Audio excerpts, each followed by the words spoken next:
Oke, Bismillahirrahmanirrahim. Assalamualaikum warahmatullahi wabarakatuh. Halo teman-teman, bertemu kembali dalam series pembahasan dari uh, motion type untuk debate kita ya, persiapan debat yang akan kita lakukan. So, this house, apa namanya, support or oppose, for example. Jadi di sini ini adalah jenis dari analisis motion yang selanjutnya setelah kemarin kita membahas tentang this house believe that, kalau ini this house support atau this house oppose gitu ya. Jadi ada dua jenis biasanya keyword yang dipakai untuk motion seperti ini. Nah, langsung saja kita ke contohnya, contoh dari motion ini. Jadi dari motion ini kita ambil contohnya oppose. Opposes this house, opposes the glorifications of hustle culture. Nah, jika kita bertemu dengan apa namanya topik seperti ini tuh adalah motionnya itu adalah value judgment. Jadi jangan lupa untuk selalu melihat value, misalnya secara moral bagaimana, kemudian secara etika bagaimana, secara psikologis gimana gitu kan. Misalnya secara apa ya, misalnya social impact-nya tuh seperti apa. Jadi harus ada value yang kita judge dampak dari apa namanya hal yang kita debatekan itu terhadap value-value tertentu gitu ya. Nah, jadi OG dalam hal ini dia yang pertama kali bisa dilakukan itu adalah mendefinisikan glorification itu sendiri, ngeset parameternya ya. What does it mean by glorification gitu ya. Glorification itu kan di sini sebuah istilahnya nge-promote gitu ya, nge-promote hustle culture. Nah, tetapi apa bedanya promotion biasa dengan glorification gitu? Apa bahaya dari glorification ini? Seperti apa bentuk glorification ini? Biasanya kan glorification itu terus aja gitu ya, maksudnya disuarakan di media, di sekolah, sosial media, misalnya di mana-mana tempat kerja itu glorification ya. Kalau promotion biasanya kan, misalnya kalau keburu ya dipromot, kalau enggak, kalau glorification itu kayak apa ya, levelnya tuh lebih tinggi daripada like common promotion. Seperti itu nature dari glorification gitu. Sehingga kalau misalnya kita ambil poin positif glorification itu berarti goal yang kita targetkan misalnya supaya society itu familiar dengan hustle culture dengan cara glorification itu kan lebih cepat gitu karena itu dibesar-besarkan gitu ya.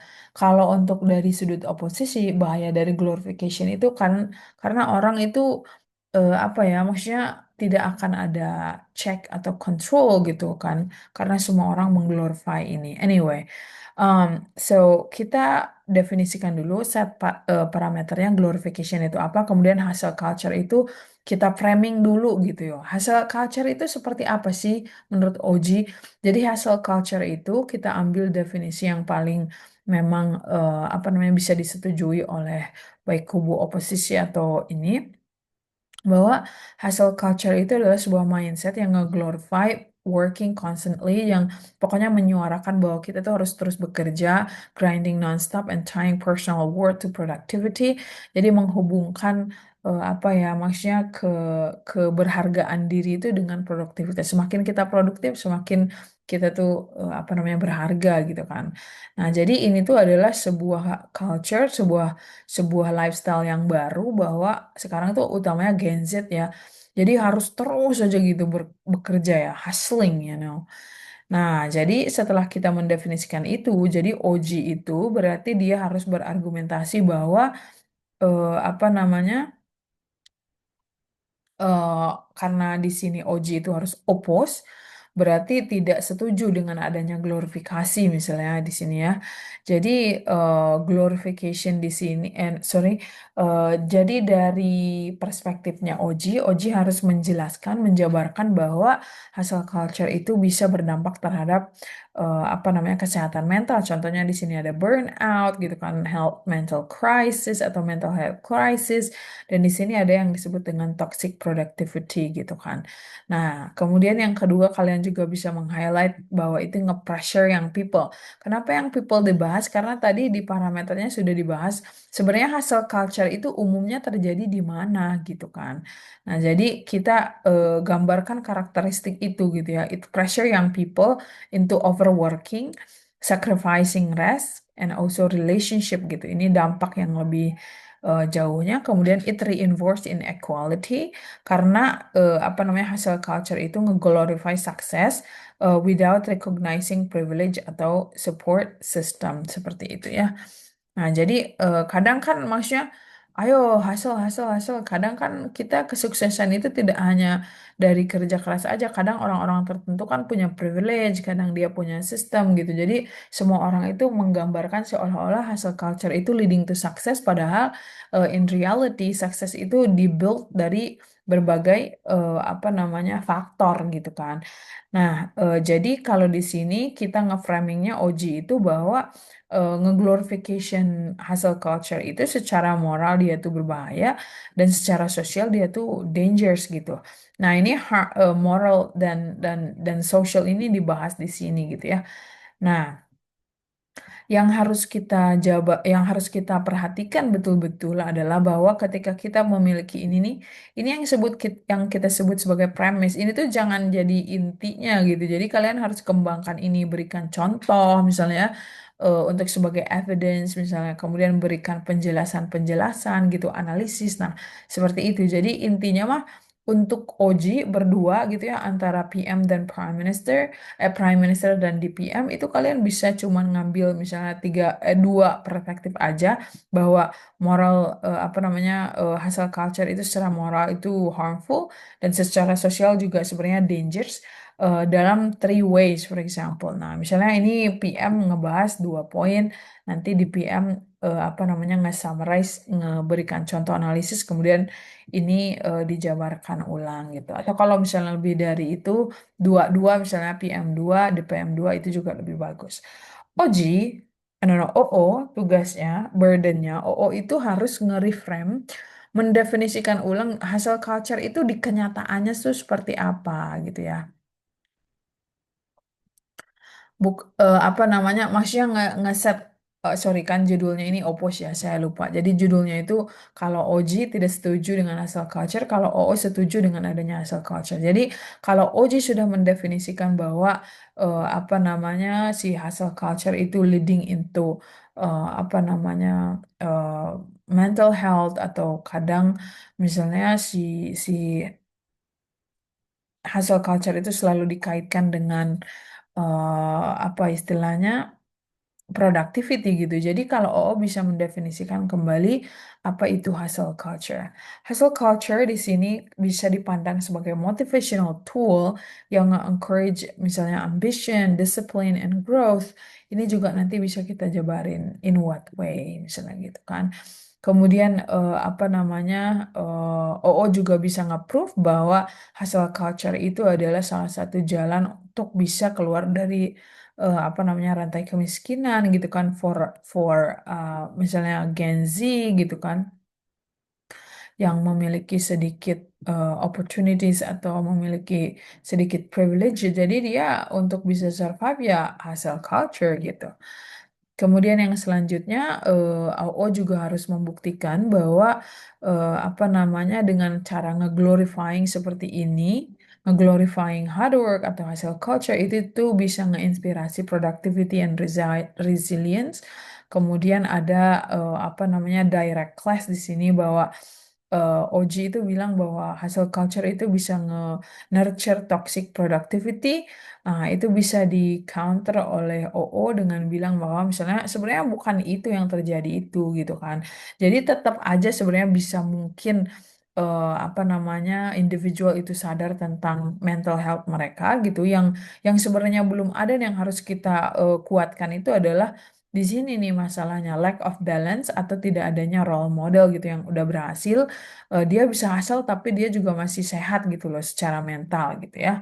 Nah, itu untuk OG dan OO. Jadi, simply si poin-poin ini tuh bisa kita elaborasi dengan contoh, bisa kita elaborasi dengan sangat spesifik. Kalau misalnya OO bisa nge-tackle masing-masing dari argumen ini, OO jelas bisa standing gitu ya. Tapi kalau misalnya OO tidak bisa nge-address apa yang menjadi concern dari OG, itu OG ada kesempatan untuk stand gitu ya, si argumennya. Oke, kita pindah ke CG dan CO. Di sini kalau CG itu dia harus nge-extend ya, bahasanya harus menambahkan gitu perspektif baru bahwa dia bisa berbahaya secara sosial untuk apa namanya long term goal. Sebenarnya kalau kita perhatikan di video sebelumnya, sebenarnya tugas CG itu bisa melihat, lihat nih jangka pendek, jangka panjang bahayanya itu seperti apa, secara sosial, secara moral, secara etika, misalnya secara psikologis, secara apa. Jadi kita bisa lebih apa namanya eksplisit gitu ya eksplisit dan detail dalam menjabarkannya bahwa hustle culture itu bisa nge-lead ke systemic overwork gitu. Jadi kalau terus diglorify kita harus kerja kerja kerja kerja, jadi ada nanti secara sistem apa namanya overworking gitu orang itu kan, adanya terjadi eksploitasi, kemudian normalization of burnout bahwa ya udah biasa gitu burnout itu bukan sesuatu yang apanya yang harus istilahnya tuh kayak di worry atau make big deal out of it misalnya gitu. Itu kan sudah berbahaya gitu kan.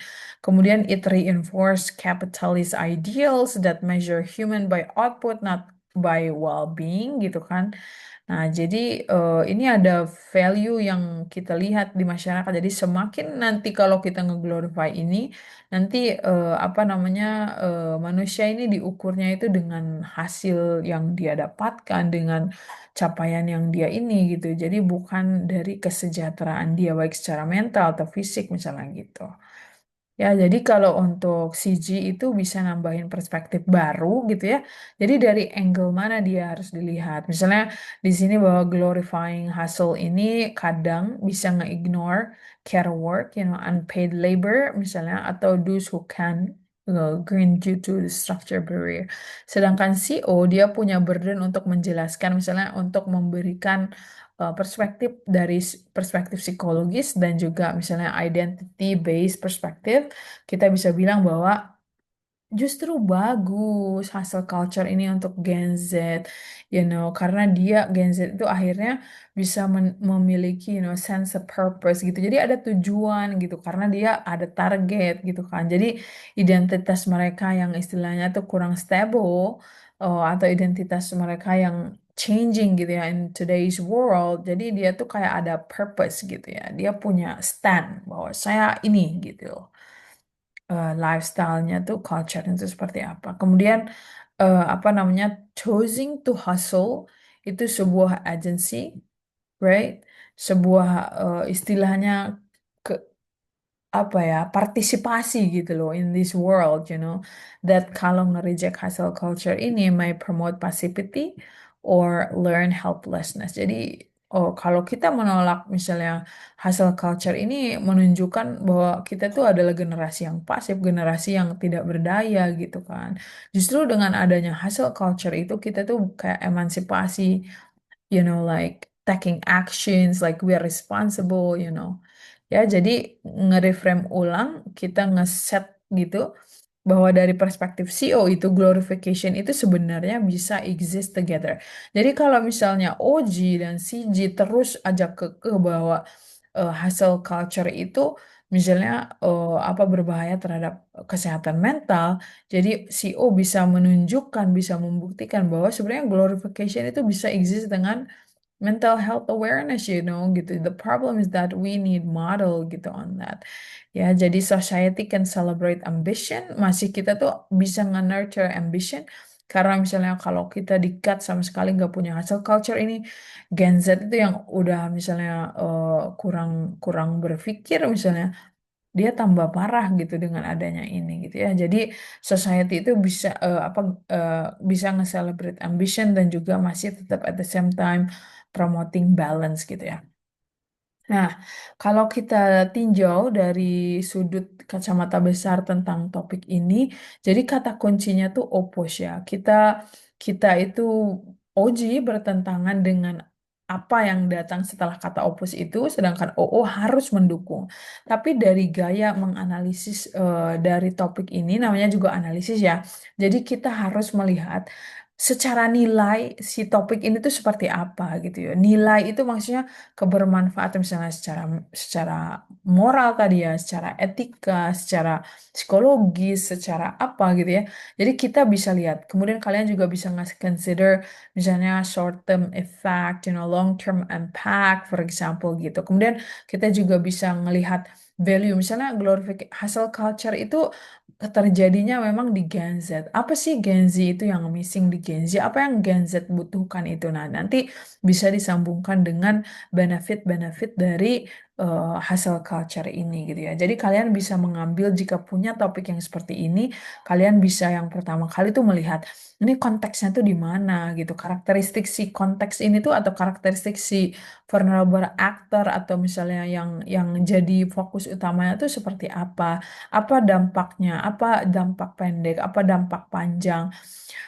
Dan sebenarnya sebenarnya CG itu jangan terpengaruh seperti oh jangan jangan dibahas kata CG itu mah ranahnya OJ enggak. Jadi kalau untuk berdebat, jadi siapa yang paling komprehensif itu dia yang menang gitu. Siapa yang lebih analitik dia tuh yang menang gitu ya. Jadi jangan lupa untuk ditambahkan adanya direct clash kalau kalian misalnya tadi ya bahwa kekhawatiran Oji itu akan membahayakan terhadap kesehatan mental gitu dan OO sebenarnya bisa nge-tackle atau CEO sebenarnya bisa nge-tackle masalah itu gitu. Jadi sebenarnya itu bukan sesuatu yang masalah gitu ya. Maksudnya misalnya hustle culture itu bukan sesuatu yang masalah. Yang masalah itu adalah ketika nggak ada sampel, mereka nggak tahu gimana cara ngehandle-nya itu aja gitu masalahnya. Ya, jadi itu saja untuk topik dari atau untuk debat tipe oppose dan support. Thank you everyone.